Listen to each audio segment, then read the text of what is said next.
ہم کھڑے کھڑے مسلمان کو، انسان کو شرمندہ کر دیتے ہیں، اور اپنی بزرگی کا، خصوصاً نیکی کا گھمنڈ اور غرور بڑا عجیب ہے۔ کوئی شخص 4 دن صف اول میں نماز پڑھتا ہے، ابھی ذلیل کرتا ہے لوگوں کو، 6 دن تہجد پڑھ لیا، شرمندہ کرتا ہے لوگوں کو اور اپنے گن گاتا ہے، یہ عجیب گھمنڈ ہے نیکی کا۔ تو آئیے میرے عزیزو، بچیں اس سے کہ اللہ کے نبی اس کی سنت کو دیکھیں، خیال کرتے تھے لوگوں کا۔ ہم کہتے کہ نماز پڑھ رہے تھے، آپ نے نہیں دیکھا، مسجد میں آ کر آواز دے رہے ہو۔ مسجد میں بھی ذلیل کرنے سے بات نہیں آتے میرے عزیزو۔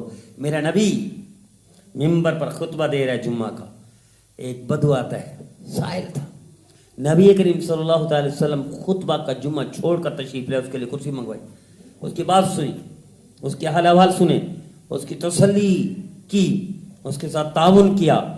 خطبہ چھوڑ کر درمیان میں خطبہ کوئی کرتا ہے، ہم تو صرف مسجد میں کوئی آواز لگائے اس کو گالیاں دینے تک کھڑے ہو جاتے ہیں۔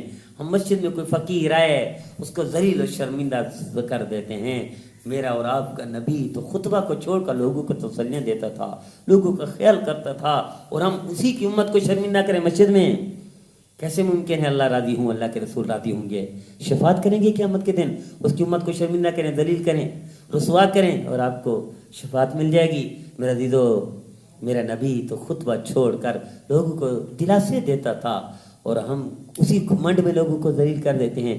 آئیے نبی کی سنت پر عمل کریں کہ لوگوں کا خیال کریں، امت کو سوچیں، مسلمان کا احساس کریں کہ اگر کچھ دے نہیں سکتے تو لیں نہ، سکون نہیں دے سکتے ذلیل نہ کریں، اور اسی طرح خوشی نہیں دے سکتے تو غم بھی نہ دیں۔ تو میرے عزیزو، آئیے اپنے نبی کی سنت، لوگوں کو تسلی دیں، میٹھے بول بولیں، لوگوں کو خیال کریں، اللہ آپ کو دنیا بھی دے گا، اللہ آپ کو آخرت بھی دے گا۔